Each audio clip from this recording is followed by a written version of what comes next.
My name is Sarah Stadler. I'm a student at Bryan Stratton College in Orchard Park, New York. Today I'll be reading The Outsiders by S.E. Hinton. She was coming through to me all right, probably because I was a greaser and younger, and she didn't have to keep her guard up with me. Rat race is a perfect name for it, she said.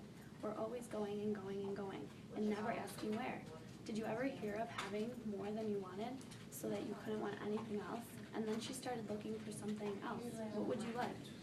It says, we're always searching for something to satisfy us and never finding it. Maybe we could lose our cool, couldn't we? That was the truth. Socials were always behind a wall of goofiness, carefulness, and not to let their real sleeves show through.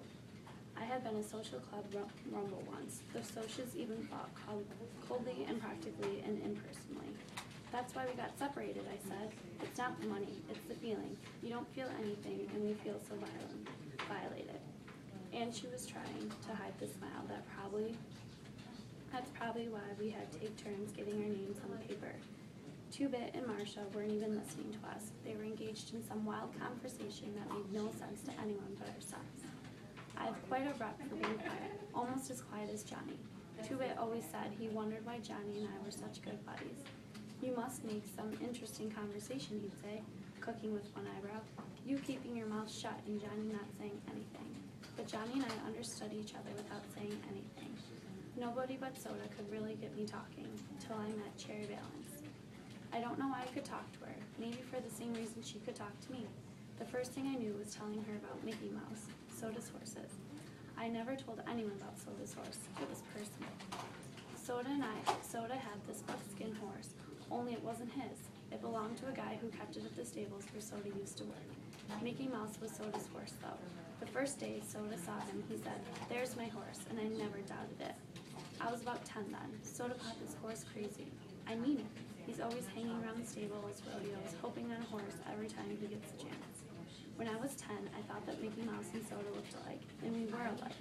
Mickey Mouse was a dark brown, gold, buckskin, sassy, and not much more than a colt. He'd come then, Soda'd call him. He wouldn't come for anyone else. That horse loved Soda. He'd stand there and chew on Soda's sleeve or collar. Gosh, but Soda Pop was crazy about that horse. He went down to see him every day. Mickey Mouse was a mean horse. He kicked other horses and always getting into trouble. "I've got a crappy horse," Soda would tell him, rubbing his neck.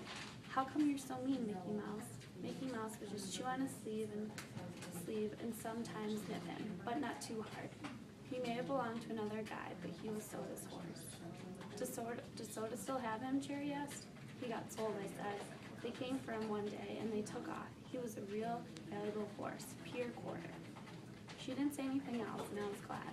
I couldn't tell that Soda and I brawled all night long after he came and got Mickey Mouse. I had cried too if they went to know the truth, because Soda never really wanted anything except a horse, and he had lost his. Soda had been 12 then, going on 13. He never let on to Mom and Dad how we felt, though because we never had enough money and usually didn't have enough time making ends meet.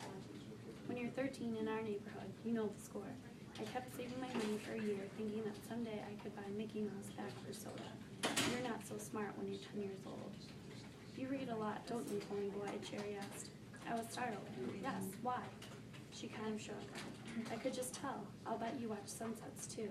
She was quiet for a minute after I nodded. I used to watch them too, before I got too busy. I pictured that, or tried to. Maybe Cherry stood still and watched the sunset while she was supposed to be taking out the garbage.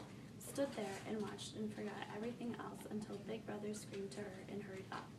I shook my head. It seemed funny to me that the sunset she saw from her patio and the one I saw from her back steps was the same. Maybe the two different worlds we had lived in weren't so different. We saw the same sunset. Marcia suddenly gasped, "Cherry, look what's coming." We all looked and saw a blue Mustang coming down the street. Johnny made a small noise in his throat, and then I looked, and he was white. Marcia was shifting nervously. What was he going to do? Cherry bit his fingernail. "Stand here," she said. There isn't much else we can do." "Who is it?" Two-Bit asked. "The FBI?" "No, Cherry. It's Randy and Bob." And Two-Bit grimly and said, "A few other of the socialites are coming." "Your boyfriends?" Johnny's voice was steady, but standing as close to him as I was, I could see he was trembling. I wondered why Johnny was so nervous wreck, but he never was that jumpy. Cherry started walking down the street. Maybe they won't know us. Act normal. Who's acting? Tube grinned.